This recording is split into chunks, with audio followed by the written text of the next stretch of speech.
Қолшатырыңызды үйде қалдырып кеткен суық жаңбырлы күндері мүмкіндігінше киіміңізді құрғақ қалдырғыңыз келгенде асықпай серуендеп жаңбырдың астында ұзағырақ уақыт өткізгеніңіз дұрыс па? Әлде көбірек жаңбыр тамшылары тиетін болса да жүгіргеніңіз абзал ма?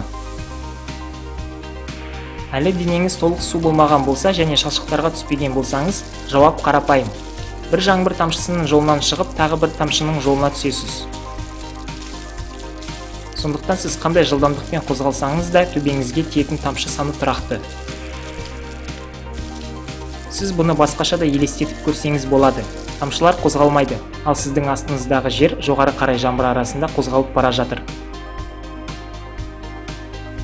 Параллелепипедтің көлемі оның қиғаштығына тәуелді болмағандықтан, сіз горизонталь бағытта қаншалықты тез қозғалсаңыз да, әр секундта сіздің төбеңізге тиетін жаңбыр тамшыларының саны бірдей. Егер сіз қозғалмасаңыз, сізге тек жоғарыдан тамшылар тиеді. Ал егер қозғалыста болсаңыз, сізге жоғарыдағы тамшылардан бөлек шеттен де тамшылар тиеді. Сондықтан әр секундта орныңыздан қозғалмау арқылы ең аз тамшы санына тап боласыз, ал тез қозғалған сайын тезірек су боласыз. Бірақ сіз адам бұға жету үшін бір орында қозғалыссыз тұра алмайсыз.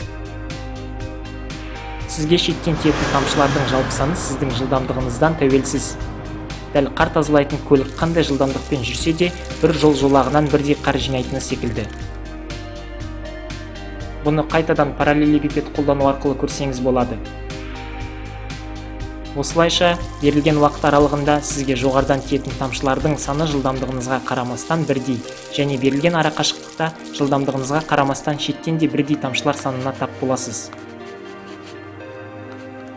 Сізге тиетін тамшылардың жалпы саны әр секундтағы тамшылар саны мен жаңбыр астында болған уақытыңыздың көбейтіндісі. Қосу әр метрдегі шеттен келетін тамшылар саны мен сіз жүрген ара қашықтықтың көбейтіндісі.